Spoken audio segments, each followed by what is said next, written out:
Banyak cerita yang menceritakan akan kejadian yang pernah terjadi di masa Sunan Cendana menyebarkan Islam di Pulau Madura. Dari beberapa informasi dari juru kunci dan warga setempat, akhirnya dirangkum seperti di bawah. Sesepuh Kuanyar menceritakan bahwa ada suatu kejadian atau kejadian hebat dalam perjalanan Sunan Cendana.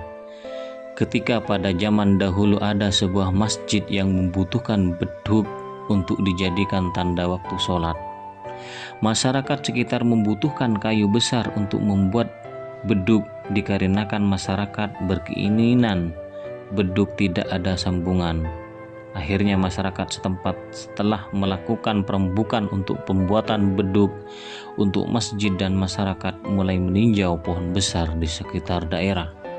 Akhirnya menemukan sebuah pohon cendana yang cocok sesuai dengan keinginan dan berbondong-bondonglah masyarakat untuk memotong kayu tersebut. Maka diikutilah perintah suara dari pohon cendana tersebut.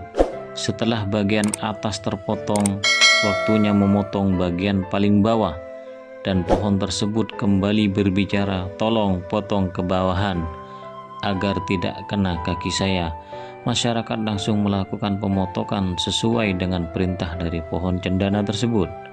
Setelah bagian atas dan bawah tersebut terpotong, dan muncullah sosok pria dari kayu cendana tersebut dan berkata, "Terima kasih atas bantuan kepada saudara semuanya untuk tidak memotong terlalu rendah dan tidak terlalu tinggi."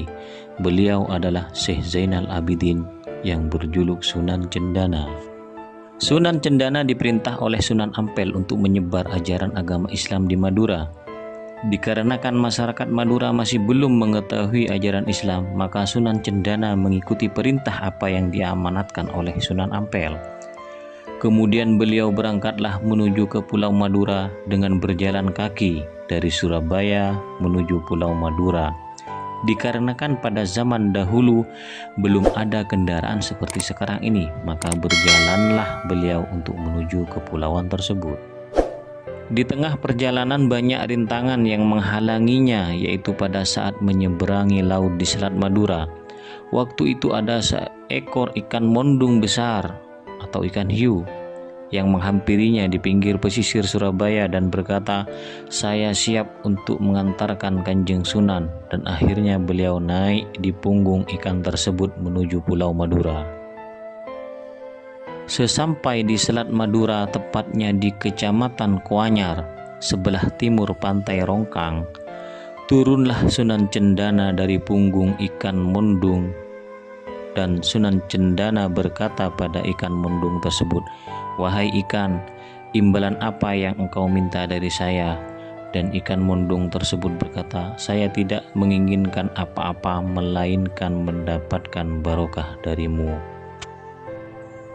Akhirnya secara spontan Sunan Cendana berkata dan berjanji kepada ikan mondung tersebut, "Apabila ada keturunan saya yang memakan engkau dan keturunanmu, maka keturunan saya akan mengalami suatu penyakit kulit yang tidak bisa disembuhkan atau diobati."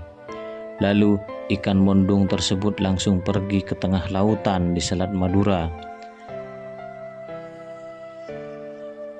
Sewaktu di peristirahatan Sunan Cendana, masyarakat yang sedang mencari air tawar karena di area sekitar dekat dengan pesisir itu tidak ada air yang tawar, hanya ada air yang nyam-nyam atau asin. Maka orang-orang sekitar membutuhkan air untuk berwudu. Setelah istirahat, Syekh Zainal Abidin atau Sunan Cendana akan melakukan sholat dan mencari sumber air untuk melakukan wudhu dari ujung timur hingga barat di daerah desa tersebut. Tidak menemukan air yang dapat dijadikan wudhu karena airnya terasa asin.